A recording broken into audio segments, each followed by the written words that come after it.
Lovely little town, Abingdon. I've driven past it hundreds of times. I'm a Leicester lad and I work in Portsmouth. And for quite a while, about 3 years, I just used to commute along that A34. What an awful road. And I never ever thought to turn off at Abingdon. I did once turn off at Didcot. That's because my kids like McDonald's. So I was absolutely delighted to just a couple of years ago have an excuse to come to Abingdon. And the reason was that one of my students, Meg Jacobs, had been working as an undergraduate for her project on an ichthyosaur from the Kimmeridge clay of Dorset that was in a new museum called the Etches Collection at Kimmeridge Village in Dorset. And she was a very lucky girl because this ichthyosaur that she was working on was a new species and a new genus, and in the world of ichthyosaurs, really something quite exciting. And it was a beautifully preserved specimen. And then she went and presented a talk about this new ichthyosaur at a conference in Brussels, not long before the lockdown came in. And at that conference, she met a Russian paleontologist. And this guy was also working on ichthyosaurs from the same age strata, but in Russia.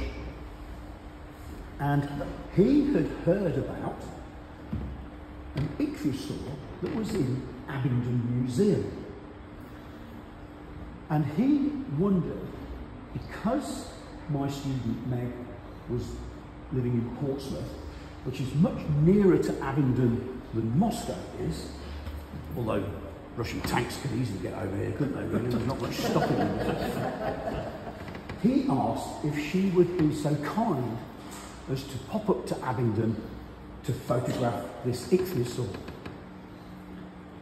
So my student asked if I would run her up here to have a look at this ichthyosaur. And that was my very, very first visit to Abingdon. And I was so impressed. It's such a delightful little town. And it's on the river. And I just thought, I've been driving past this for, I don't know, 30 years or something. And we saw this ichthyosaur. And it's a beautiful specimen. It's your Abingdon monster. It really is a cracking specimen. It's got lots and lots of features about it that make you want to study it. And Meg photographed it, she measured lots of bones, and she documented it for this Russian paleontologist, who incidentally didn't want to join the Russian army and fight in Ukraine, and he's now living in Egypt. He's living in Cairo, keeping his head down and avoiding conscription. Good for him. So we continue to work with it. We haven't stopped. And while Meg was photographing the ichthyosaur, I was just giving my nose a treat. And I was wandering around upstairs, and underneath the ichthyosaur, there's a set of drawers that you can pull out. They're there for people to just pull out and peep in. And I pulled out, and I peeped in, and there was this bone.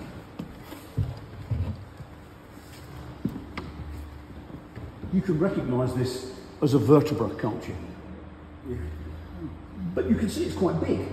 It's certainly much bigger than any of the vertebrae on the ichthyosaur that's upstairs. There's quite a lot of interesting features about this if you know what you're looking for. First of all, it's pretty big. That is a massive vertebra. Now, there are animals with bigger vertebrae than this. Some of the vertebrae on the big cetaceans, the big blue whales and things like that, have got vertebrae bigger than this. Some of the sauropod dinosaurs have got vertebrae bigger than this. But their vertebrae are different from this. They don't look like this. And instantly, this is not a whale vertebra. It's not a sauropod dinosaur vertebra. So what is it? It's not an ichthyosaur vertebra, because ichthyosaur vertebrae, if you put them down flat like that, they make great ashtrays because they're dished on both sides. So when the ashtray is full on one side, you can tip it over and fill up the other side. But not these. These are what we call Plyosaurus. They're flat-faced. Pliosaurs, a type of marine reptile that was swimming alongside Jurassic ichthyosaurs, have Plyosaurus vertebrae. Ichthyosaurs, they have deeply dished vertebrae along their entire vertebral column until you get to the tail. But in the tail, the vertebrae are small.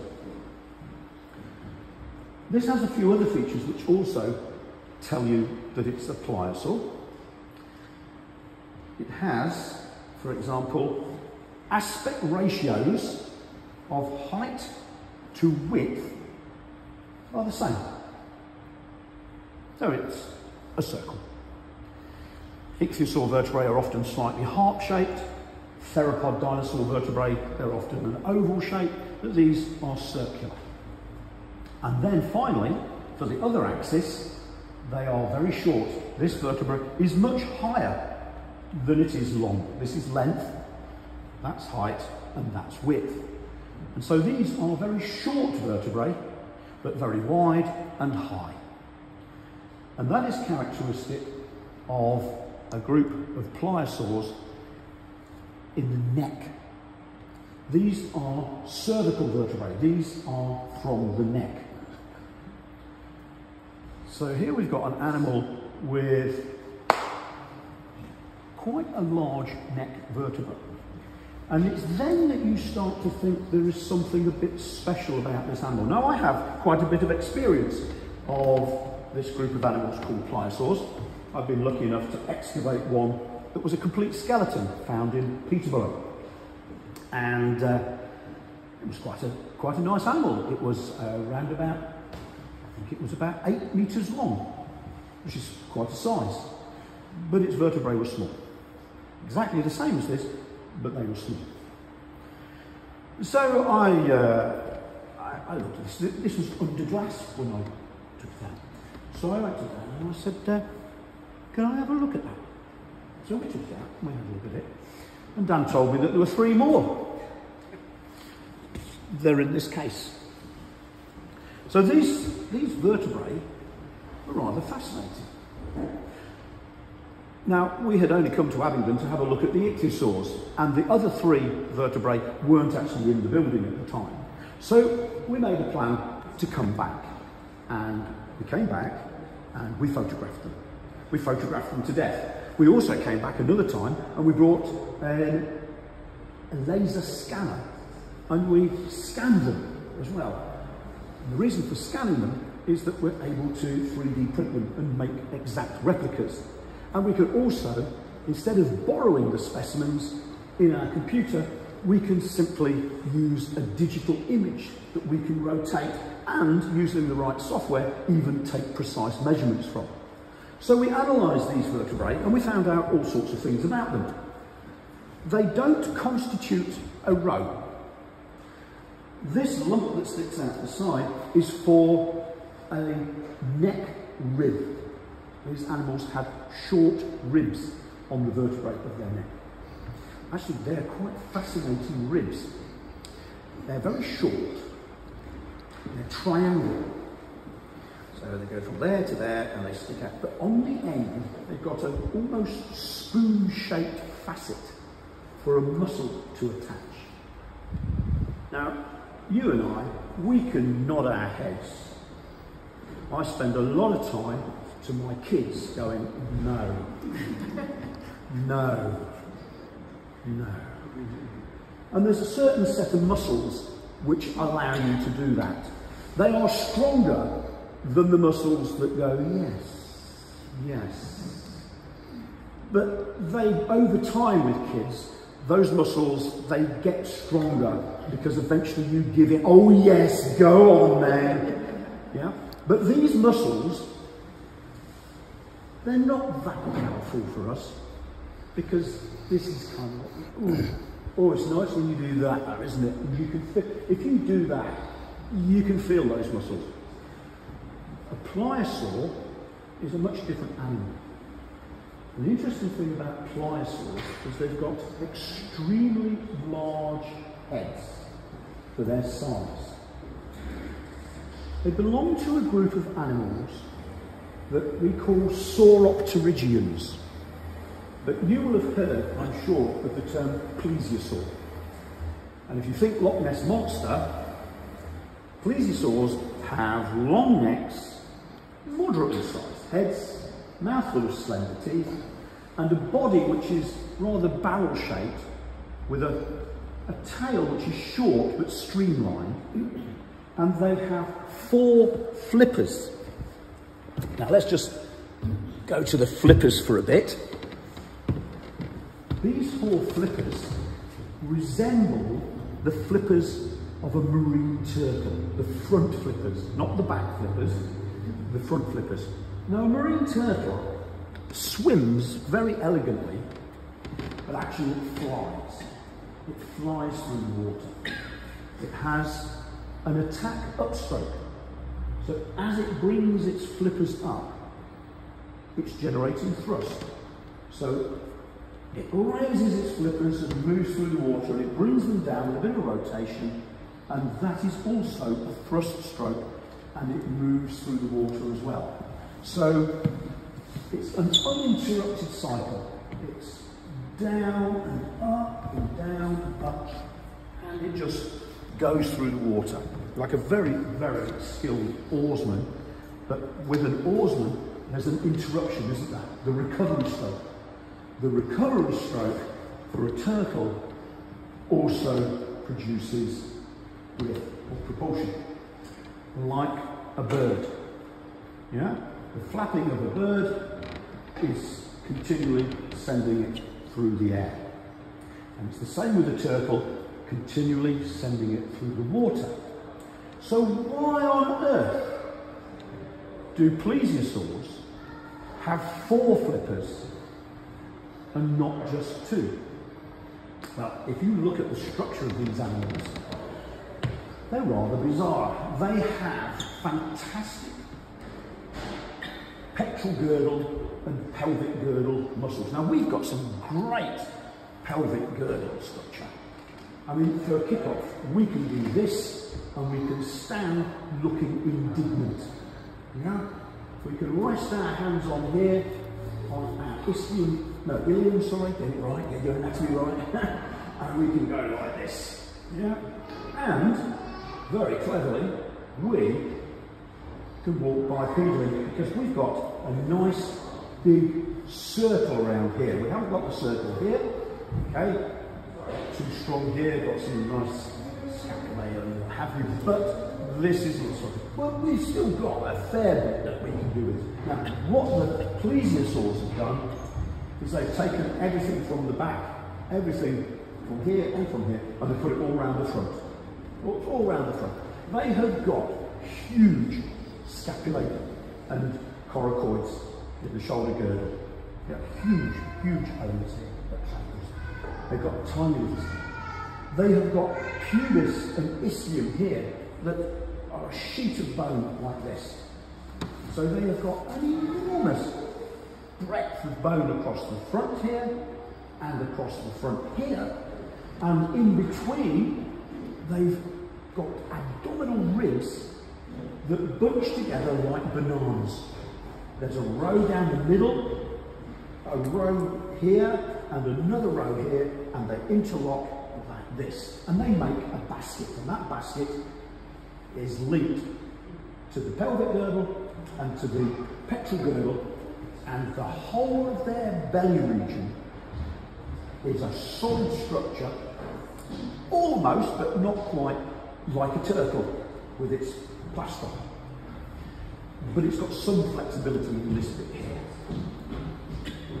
So it has enormous muscles, absolutely capable of delivering a massive downstroke with its flippers. But it only has small bones and reduce muscles for the recovery stroke. So they can do this and shoot through the water. But when they do that, it's actually a bit of effort. And we reckon that they have 4 flippers because they had a completely unique style of swimming. They did an alternating downstroke method of swimming. So while the front flippers were going down in a great big downstroke, driving the animal through the water, the rear flippers that were already down in a depressed state simply rotated like this, and as the animal moved through the water, passively, they were raised up with very little effort from the animal itself. Then, in this recovery position, the muscles switched in, and the hind flippers would now drive the animal forwards, and passively the 4 flippers would be raised to a position where they could then cross. And so this is why they have 4 flippers, because they've got their twin engine, but they can only recover the flippers up to this position. They can't lift them up here. They just don't have the musculature. These flippers, they get big. They get big. We find some very, very large flipper bones of these animals. Now, these plesiosaurs fall into 2 groups. I've already described briefly the long-necked plesiosaurs, the Loch Ness monsters. These we just call plesiosaurs. And there's lots of different types. And you know what? They had a really good innings, these animals. We find the very first fossils of them in the latest Triassic. That's 200 million years ago. And the last ones died out at exactly the same time that the dinosaurs died out at 66 million years ago. The second type of these plesiosaurs are called Plyosaurs, and these are the really fascinating ones. They start off in the lower Jurassic. The first one was discovered by Mary Anning at Lyme Regis. It's got quite a long neck for a pliosaur. Their evolutionary history shows through time their necks getting shorter. It also shows their heads getting bigger. Now, I'd like to be able to show you the sorts of sizes that their heads get to, but for that you're going to have to go to Oxford, because by far the largest specimen that exists is an isolated set of jaws that are in Oxford Natural History Museum, and they're in a beautiful display case, and they are just shy of 3 meters long. But all they have is the lower jaw. Now, just shy of 3 meters long for a lower jaw is actually for the whole skull about 3 meters. Yeah, the whole skull 3 meters long. So it's kind of posing an interesting question: is how big was the whole animal? Now, if we go back to the turn of the 19th century, sorry, if we go back to the turn of the 19th century, in Peterborough there were some gentleman farmers called Charles and Alfred Leeds, and they lived just on the east side of Peterborough at a place called Ivory. And in those days, the Oxford clay was being dug for brick manufacture, and the industry was just being mechanised. Now, I could give you an entire lecture on how that happened. The invention of the Hoffman kiln, an Austrian kiln technologist, suddenly made the Oxford clay easy to dig, and it made a brick that was dirt cheap, completely utter rubbish. So if your house is built out of London Brick Company bricks, make sure that you've got a good capping on your roof and you don't let water get to it. Although with global warming it doesn't matter because we don't get frosts anymore. But it was a company that couldn't sell its bricks north of Leeds because the frost was breaking the bricks. That's another story. In any case, this guy was collecting fossils from the brick pits that were just developing, more or less wherever the railway line from London crossed the Oxford clay. Yeah? So Calvert, just up the road, Milton Keynes, Bedford, Peterborough, all along the line there. bricks were being made from this clay that people now would use in an industrial scale. And he found complete pliosaurs. Pliopleurodon was one of them, and it has a skull around about 1 metre long, and the whole animal was around about 8 or 9 metres. So the Oxford specimen is actually larger by 3 times for the skull of Pliopleurodon. Now the Oxford specimen belongs to an animal called Plyosaurus. Pliopleurodon and Plyosaurus are very, very closely related. There isn't a great deal of difference. But if you want to find a difference, if you need a difference, the teeth of Plyosaurus, and we have some in here, this is actually a small one,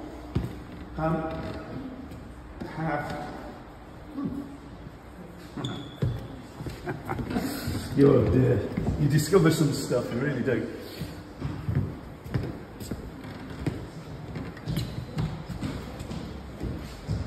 Okay, the teeth of Plyosaurus have a triangular cross-section. The teeth of Pliopleurodon have a round cross-section. Thank you very much. Pass it on. Don't drop it, because I don't have permission to pass it on.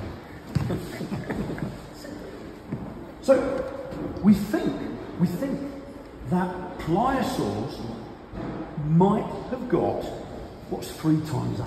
24? We think Pliosaurs might have got to 24 metres. The trouble is, you don't know what evolutionary changes might have taken place in that long time, 10 million years, from when the Oxford clay was deposited with Pliopleurodon to when the Kimmeridge clay was deposited with Pliosaurus.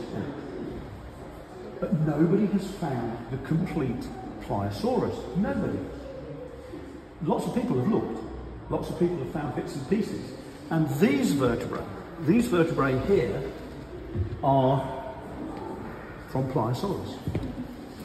So what we tried to do was work out how many neck vertebrae might Pliosaurus have had. So we looked at a whole variety of Jurassic Pliosaurs. And we found that if you look at the ones from the lower Jurassic, they have lots. 20 or so, maybe more. If you go to the middle Jurassic, it's come down a little bit. And if you go to the early part of the Cretaceous, it's more or less 15.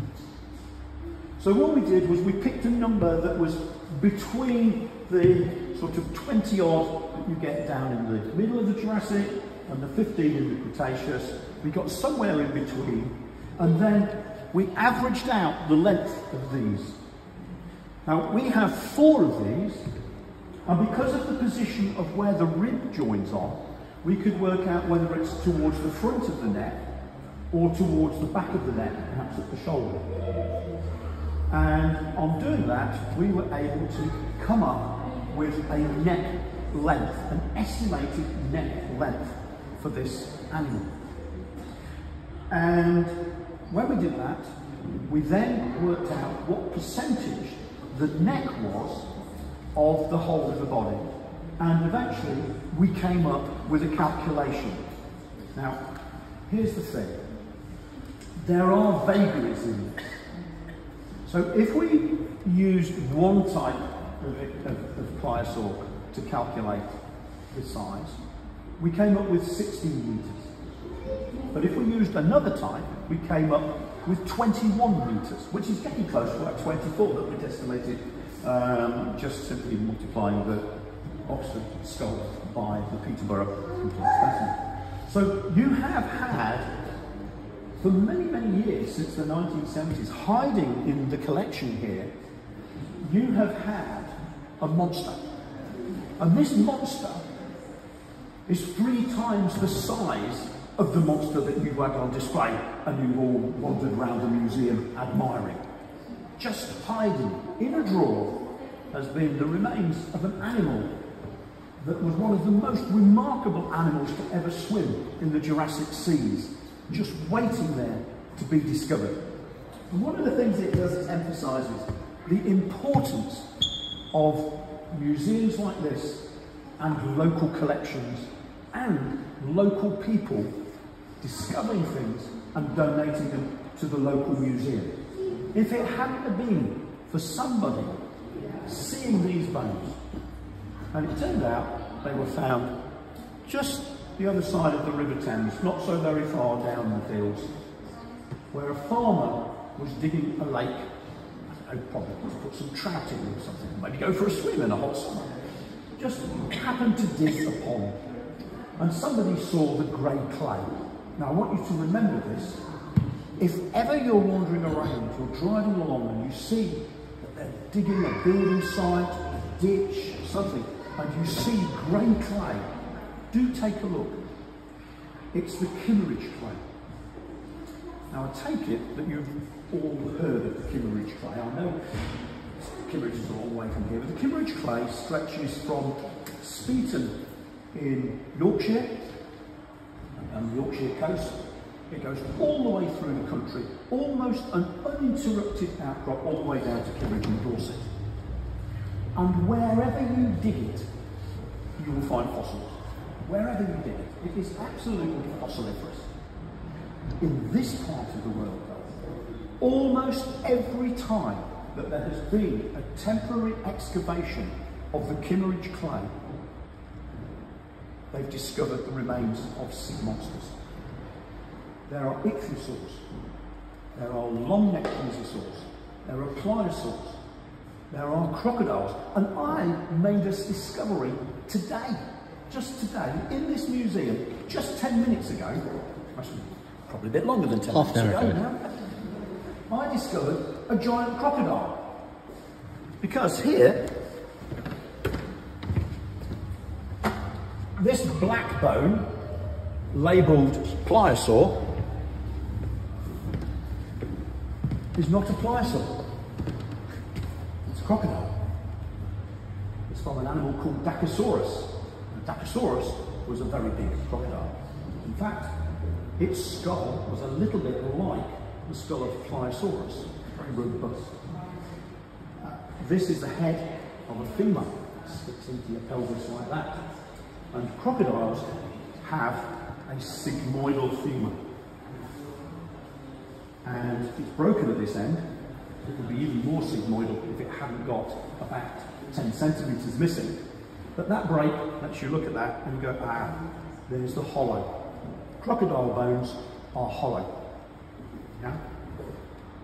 This is a marine crocodile. So swimming in your sea here, 150 something million years ago, there were some giant crocodiles, an absolutely giant pliosaur, and an ichthyosaur. The turtles were really rather rare, and actually there were some pterodactyls picking off the little fishes that were probably at the bottom of the food chain in this really rather spectacular sea.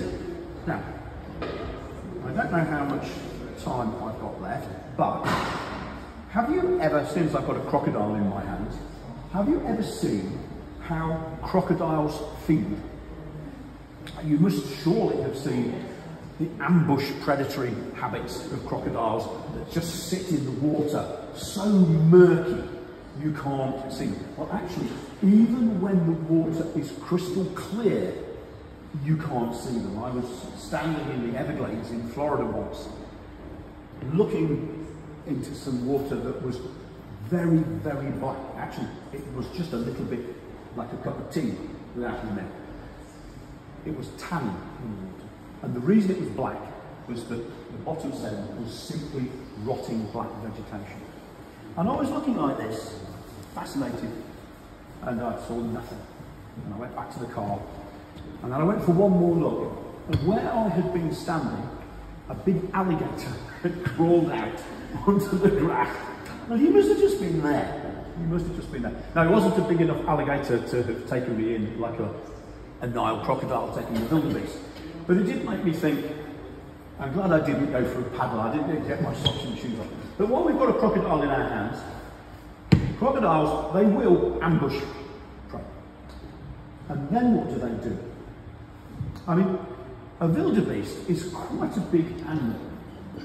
So one of the things that wildebeest do, well, the crocodiles do when they've got a wildebeest, is one, they will actually take it to a still part of the river and just catch it and let it decay until it falls apart. But the other thing that they do, and there is some super footage on YouTube, in a crocodile farm in Thailand, a man is showing off to the tourists. The crocodile is sitting on the surface, and it's placid, but it's hot, and its mouth's open, and it's kind of panting. And he's banging it on its nose. Oh, brave man. The crocodile does nothing. Puts his hand through its mouth like that. The crocodile does nothing. The crowd are impressed. The heroics. And he does it again. And the bead of sweat drips from his hand onto the tongue. And there's an instant reaction. And the jaws slam shut, locking his arm, and the crocodile then does 4 or 5 spins along its long axis and screws his arm off. It's hanging by some ligaments and tendons, but he's well and truly undone the joint. And that's how crocodiles feed. They do twist feeding. And then there's another thing that they do, and this is where it comes to the neck muscles. We can do this, remember? Now you wonder what it was all about. What crocodiles can do is that they can take a wildebeest. How much do you think a wildebeest weighs? Half a ton? And it can go, no. And the wildebeest goes, Now you imagine the stresses that are acting first on the wildebeest, and then imagine the stresses that are acting on the skull that has got it clamped, and on the muscles that are in that neck. This is why pliosaurs have got a triangular cervical rib and a big muscle attachment on the end of it. Those are the muscles that are enabling this animal to twist feed and shake feed. And their skull, if you look at it, is full of triangles and cross struts. They've reduced a lot of the bone. There are big holes in it. But next time you see a big crane, you realise it's not a solid beam. It's actually a hollow beam made of triangles out of cross struts. And their skulls are constructed in the same way. And here is something why you don't find complete ichthyosaurs very often.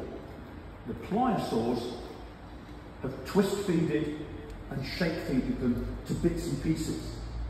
And the reason that ichthyosaurs in the Kimmeridge clay are usually incomplete, disarticulated and broken up is because the pliosaurs